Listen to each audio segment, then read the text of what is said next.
श्री कृष्णा। राधे राधे दोस्तों, अनमोल विचार YouTube channel में आपका स्वागत है। कौवा और उल्लू की अद्भुत प्रेम कहानी। बहुत समय पहले किसी घने जंगल में पक्षियों की सभा लगी थी।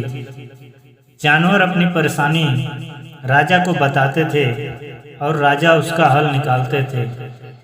लेकिन एक जंगल ऐसा भी था जिसका राजा गरुड़ था और वह भगवान विष्णु की भक्ति में लीन रहता था। इससे परेशान होकर हंस, तोता, कोयल व कबूतर जैसे तमाम पक्षियों ने एक आम सभा बुलाई। सभा में सभी पक्षियों ने एक स्वर में कहा कि हमारे राजा गरुड़ हमारी ओर ध्यान नहीं देते हैं। तभी मोर ने कहा कि हमें अपनी परेशानियों को लेकर भगवान विष्णु लोक जाना चाहिए।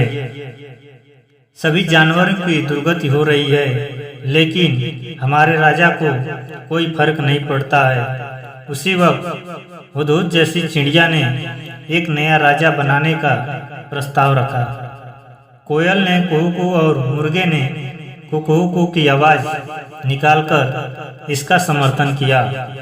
इस तरह घंटों चली सभा में परेशान पक्षियों ने आम सहमत से एक नया राजा चुनने का फैसला लिया।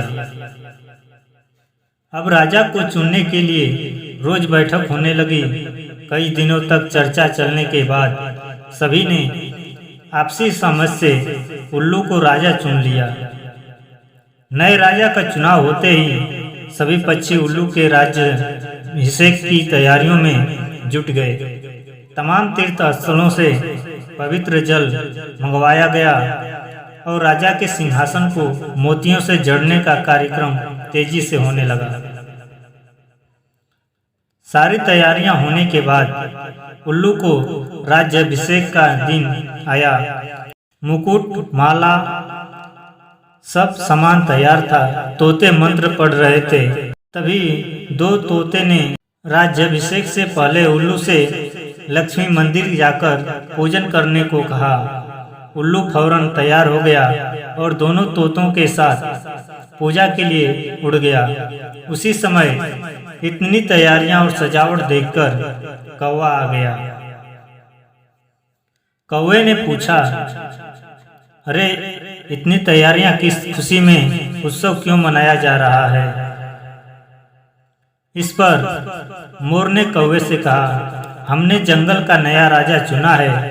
आज उनका राज्याभिषेक होना है, उसी के लिए ये सब सजावट की गई है। इतना सुनते ही गुस्से से लाल कौवे ने कहा, ये फैसला लेते समय मुझे क्यों नहीं बुलाया गया?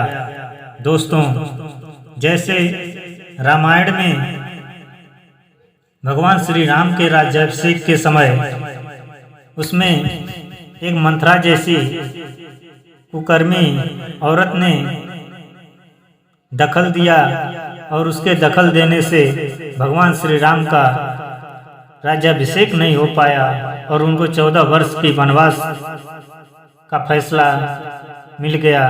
ऐसे ही इस कौवे ने ऐसा चाल चला जिससे उल्लू का राज्याभिषेक हो नहीं पाया। गुस्से से लाल कौवे ने कहा, ये फैसला लेते समय मुझे क्यों नहीं बुलाया गया? मैं भी तो एक पक्षी हूँ। इस बात का जवाब तुरंत मोर ने देते हुए कहा, यह फैसला जंगली पक्षियों की सभा में लिया गया था। अब तुम तो बहुत दूर इंसानों के शहर और गांव में जाकर बस गए हो। गुस्से में काले कौवे ने पूछा, किसे तुमने राजा चुना?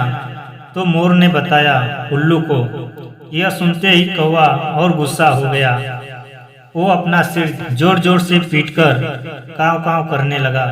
मोर ने पूछा, अरे क्या हुआ तुम्हें? कौवे ने कहा, तुम सब बहुत मूर्ख हो। उल्लू को राजा चुन लिया, जो दिन भर सोता और जिसे सिर्फ रात में दिखाई देता है। तुम अपनी परेशानी किसके पास लेकर जाओगे? इतने सुंदर और बुद्धिमान पक्षियों के होते हुए भी आलसी और कायर उल्लू को अपना राजा चुनने पर तुम्हें शर्म नहीं आई? धीरे धीरे कौवे की बात पक्षियों पर असर करने लगी। सभी आपस में फुसफुसाने लगे। उन्हें लगने लगा कि उनसे बहुत बड़ी भूल हो गई है। इस वजह से देखते ही देखते सभी पक्षी वहां से गायब हो गए। राज्याभिषेक के लिए सजी जगह पूरी सुनी हो गई। अब जैसे ही उल्लू और दो तोते वापस आए तो उन्होंने जगह को सूना पाया। यह देखकर दोनों अपने साथियों को ढूंढने और वहां से जाने की वजह जानने के लिए उड़ गए। वहीं उल्लू को कुछ दिख तो नहीं रहा था, इसलिए उसे कुछ पता नहीं चला और राज्याभिषेक के लिए तैयार होने लगा। लेकिन चारों तरफ शांति होने पर उसे शक हुआ। दोस्तों, उल्लू जोर जोर से चिल्लाया, कहाँ गए सब? इतने में पेड़ पर बैठी उल्लू की दोस्त ने कहा, सब चले गए, अब नहीं होगा आपका राज्याभिषेक, आप नहीं बनेंगे जंगल के राजा और पक्षियों के राजा। इतना सुनते ही उल्लू ने चिल्लाकर पूछा, क्यों, ऐसा क्या हुआ? उल्लू की दोस्त ने बताया, एक कौवा आया और उसने सभी को ऐसा पाठ पढ़ाई, इसी वजह से यहाँ सब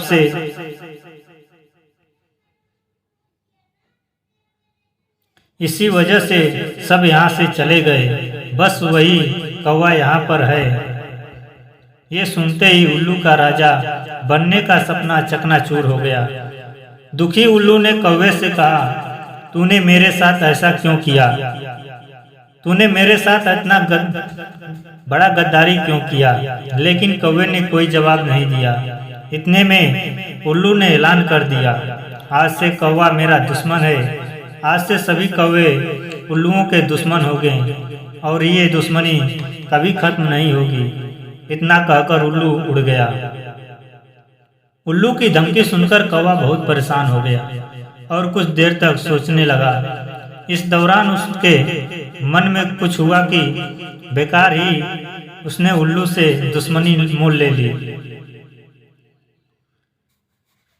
इस दौरान उसके मन में हुआ कि बेकार ही उसने उल्लू से दुश्मनी मोल ले ली। उसे काफी पछतावा भी हुआ, लेकिन अब वह कुछ नहीं कर सकता था क्योंकि बात बिगड़ चुकी थी। इसी सोच में कौवा वहां से उड़ गया।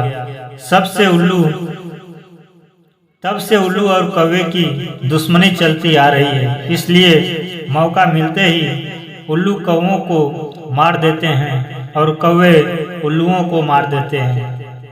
दोस्तों, इस कहानी से हमें यही सीख मिलती है कि दूसरों के मामले में हस्तक्षेप करना या दखल देना नहीं चाहिए, जिससे कि ये दखल देने पर बहुत भारी पड़ सकता है। दूसरों का काम बिगाड़ने की आदत उम्र भर भी दुश्मनी दे सकती है, इसलिए अपने काम से काम रखना चाहिए। दोस्तों, दूसरों के काम में दखल नहीं देना चाहिए।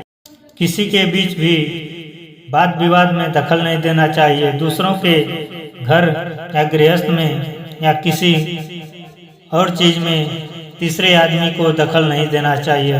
धन्यवाद दोस्तों। यह हमारी वीडियो आप लोगों को अच्छी लगी तो लाइक और सब्सक्राइब जरूर करें। धन्यवाद दोस्तों।